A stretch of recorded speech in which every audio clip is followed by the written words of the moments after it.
주의 죽으신 본을 받아서 그의 생명에 참여하네. 내 안에 가장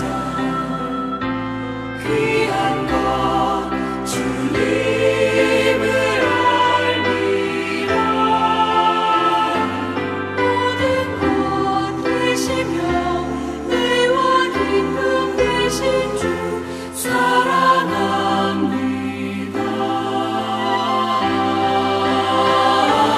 내 안에 가장 귀한 것 주님을 알미라. 모든 것 되시며 의와 기쁨 되신 주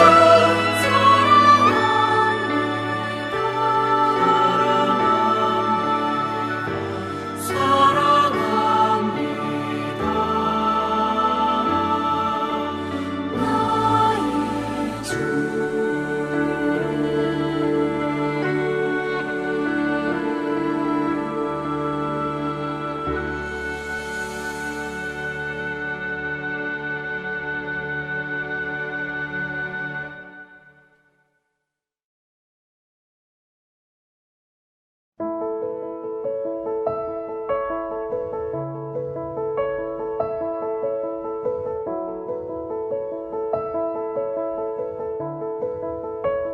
무익하나마 내가 부득불 자랑하노니 주의 환상과 계시를 말하리라. 내가 그리스도 안에 있는 한 사람을 아노니 그는 14년 전에 셋째 하늘에 이끌려 간 자라. 그가 몸 안에 있었는지 몸 밖에 있었는지 나는 모르거니와 하나님은 아시느니라. 내가 이런 사람을 아노니 그가 몸 안에 있었는지 몸 밖에 있었는지 나는 모르거니와 하나님은 아시느니라. 그가 낙원으로 이끌려가서 말로 표현할 수 없는 말을 들었으니 사람이 가히 이르지 못할 말이로다.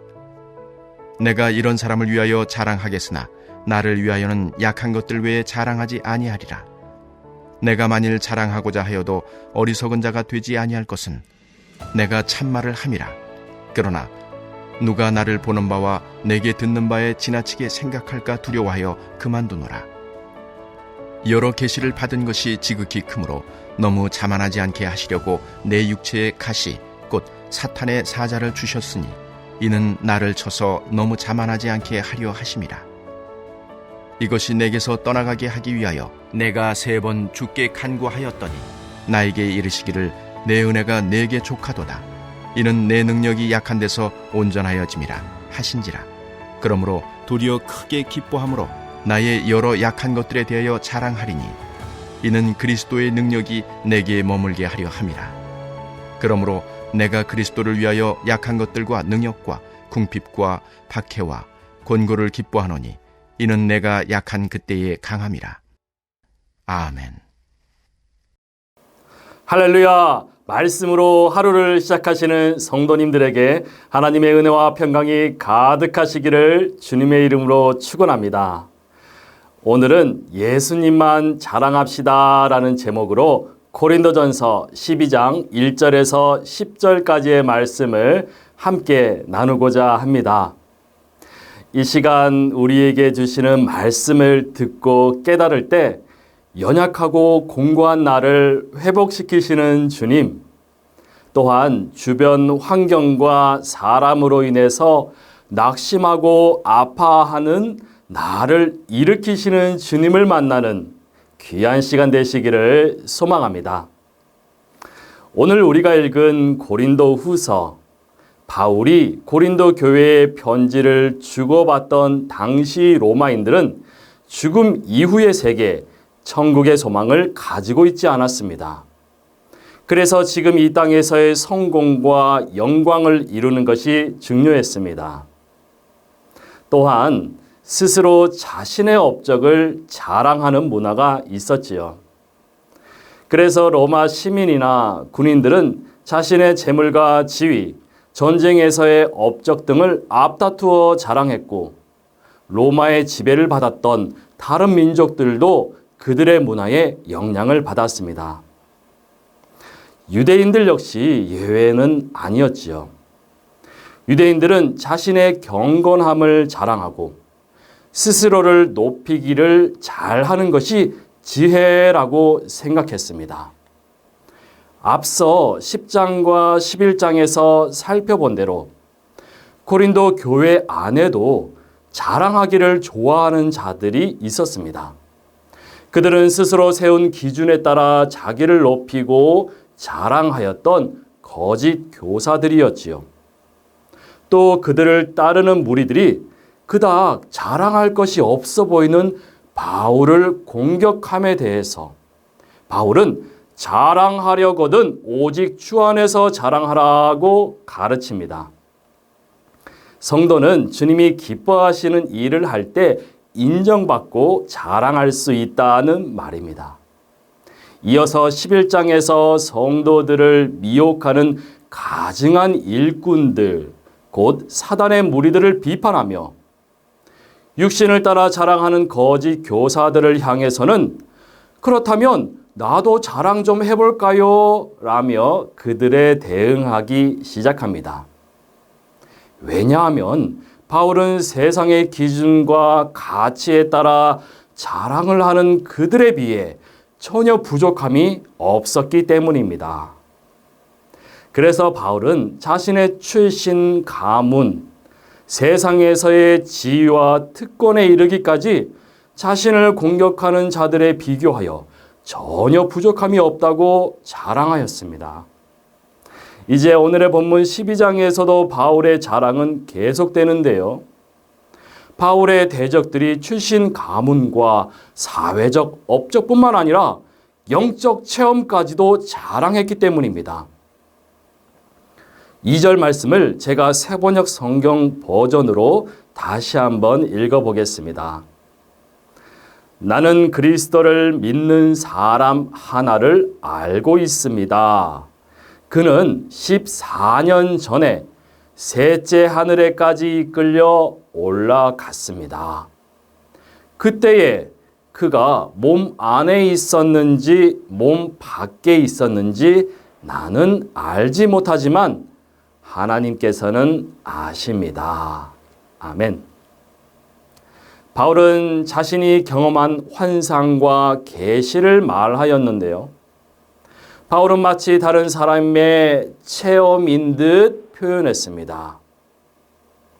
또한 자신의 영적 체험에 관해서는 몸 안에 있었는지 몸 밖에 있었는지 하나님께서는 아십니다라고 말하는데요. 이는 앞서 다른 사람의 체험인 듯 말했지만 바울이 영적 체험을 한 것은 분명한 사실임을 강조하는 표현이죠.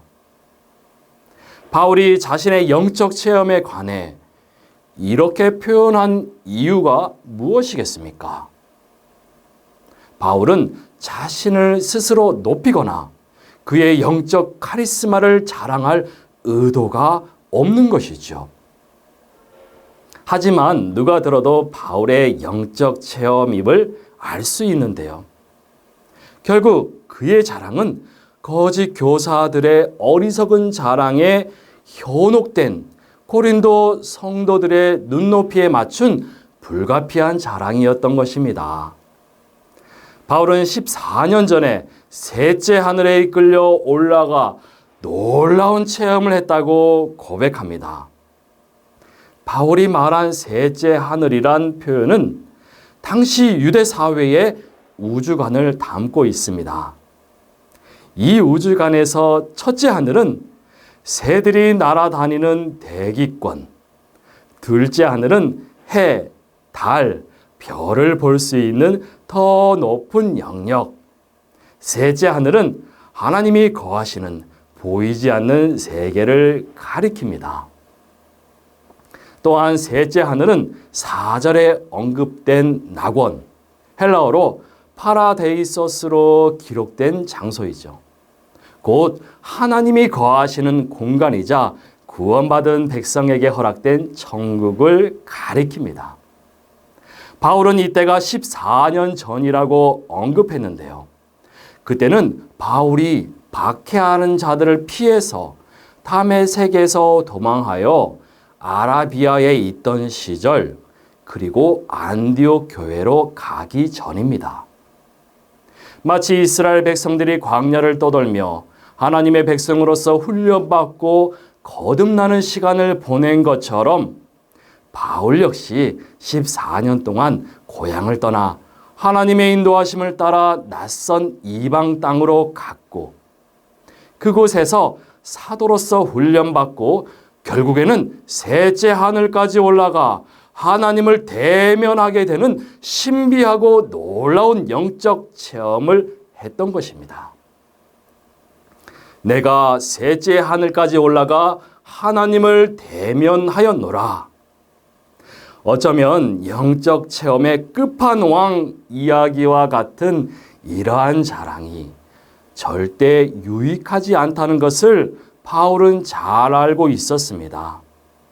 하나님께 받은 환상과 계시는 하나님의 뜻과 말씀을 잠시 보여주시는 것이고 하나님의 소유인 것이기에 결코 스스로의 경험과 자랑으로 말할 수 있는 것이 아니기 때문입니다.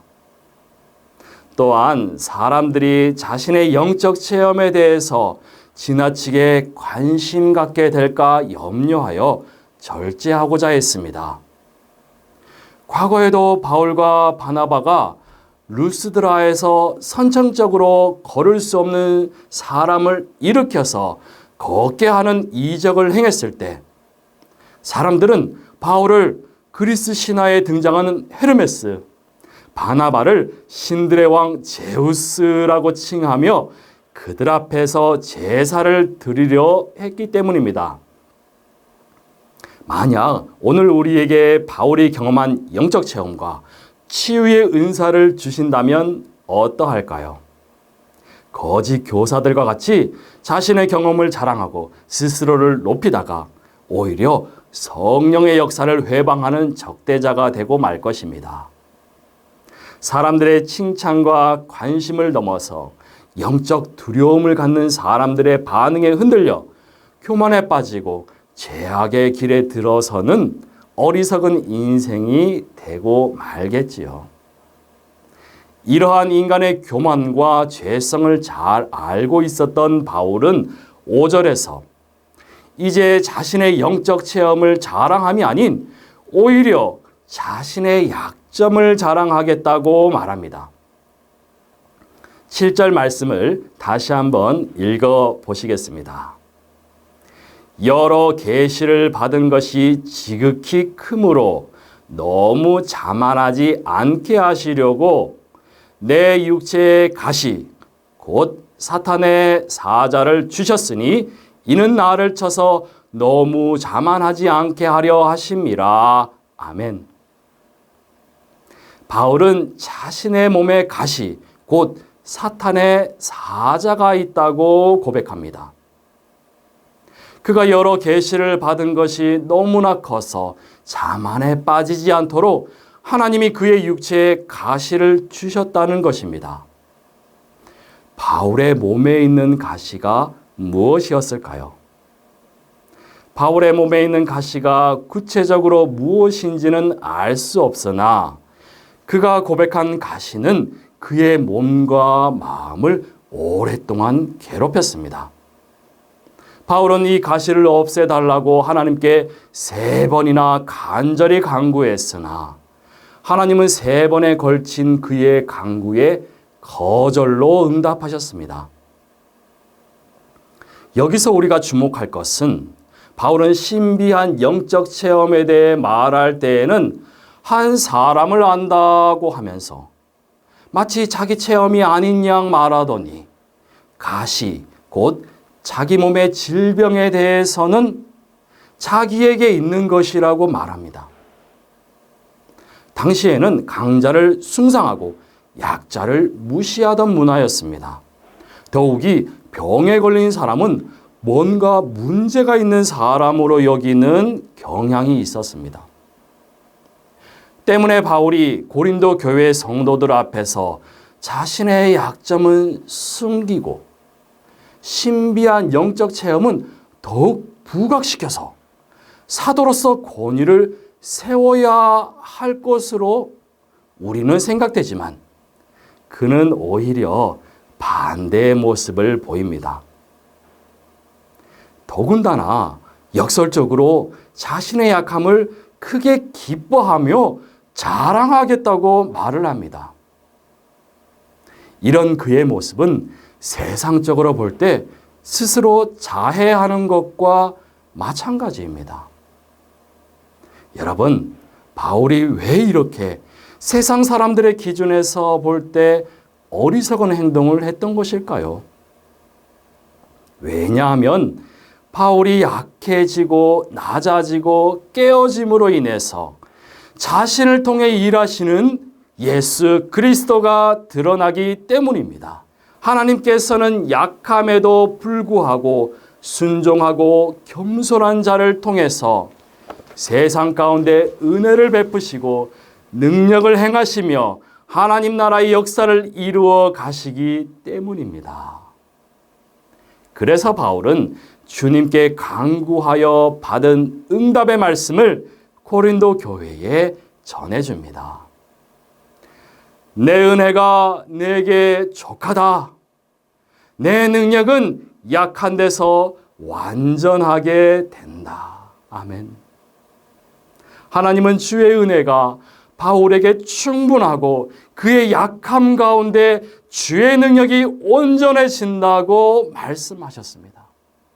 그러기에 바울은 그리스도의 능력이 계속해서 온전히 내 안에 머물게 하기 위해서 더욱더 기쁜 마음으로 나의 약함, 나의 부족함을 자랑하려 한다고 고백합니다. 더 나아가 그리스도를 위하여 병이 들고 모욕을 당하고 박해와 곤란한 일을 겪는 것을 기뻐한다. 내가 약할 때 그때에 오히려 내 안에 그리스도의 능력이 더욱 강하여진다고 선포하게 이릅니다. 바울의 이 놀라운 자기 고백과 한 차원 높은 신앙의 모습을 보면서 오늘 우리가 해야 할 일은 무엇일까요? 가장 먼저는 바울처럼 나의 연약함과 내 안의 가시를 인정하고 더불어 내 안에 죄악된 모습을 고백하고 회개함으로 나아가야 하겠죠. 기도함으로 나에게 말씀하시는 하나님, 나를 다시 일으키시는 하나님, 나를 사랑한다 말씀하시는 하나님의 음성에 귀를 기울이고 그래서 나를 회복시키시는 하나님을 만나는 영적 체험을 해야 할 것입니다.